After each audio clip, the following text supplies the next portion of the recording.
If you don't know an area, a good look at the local charts can be very rewarding. And even though you may know the area well, it's a great way of formulating a game plan, either for a tournament or just for a day's fishing.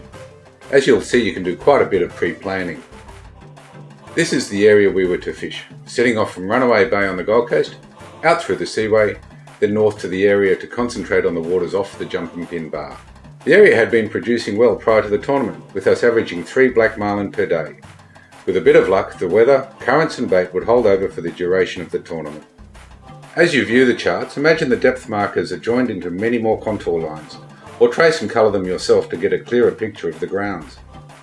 Here, the lighter the colour, the shallower the water, and the darker the deeper. This shows more details of reefs, gullies, holes and banks. The ocean currents and tides interact with the various formations, causing the water to bank up against the rising structure and glide smoother over the deeper areas. As these are all quite shallow areas, less than 30 fathoms, with a current of 1 or 2 knots, these interactions appear on the surface quite close to the formations that cause them. These are the areas that will often hold bait with marlin and other predators in close attendance. The larger the structure, the more it will interact with the current and the greater the chance of bait and attending predators. But unfortunately, during a tournament, these fishing grounds would more than likely attract many other boats to these same areas.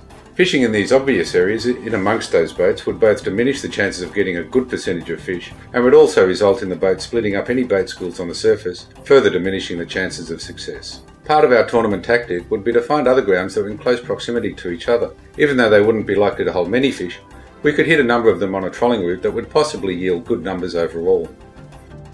The effect of the Jumping Pin Bar could also be considered, as the run out of the ebbing tide would concentrate bait and predators on its edges as it spears into the main current. As this also interacts with the bottom structure, it was worth considering, especially as the timing was perfect for the start of the tournament, though we would have to get there early to find bait and other signs before the tournament start time, as the ebbing tide can be considered as a moving structure that would push all before it. During the days prior to the tournament, we had searched this area at various stages of the tide to have some idea of where to start.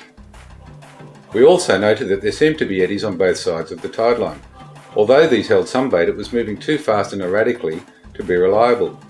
We would therefore concentrate our efforts on the leading outer edge. It was very satisfying to see that when the waypoints of the previous days and seasons were superimposed over the chart, that they correlated very well with where we thought the fish would be by analysing the chart. It was also possible to see other areas that had not been exploited, which we could keep and reserve for the future. We planned our trolling route to start at the edge of the run-out tide line, and then plotted a route north just inside the main areas. If our plan was wrong, then it was only a short troll or run to the main reefs to join the throng of other boats. With the radar and radio information, we could stay out of sight but still have an idea of what was going on in those areas. Our plan worked, picking off one fish every so often on the smaller structure, and we even got a double hookup and a double tag on one of them. By continually moving north, but fighting our fish going down current to the south, we managed to confuse many of the boats that tried to follow us. As it turned out, the main spots were crowded, which spooked the bait, and very few fish were taken considering the number of boats that were in those areas. So simply by analysing the chart, we were able to formulate what ended up being a very successful game plan.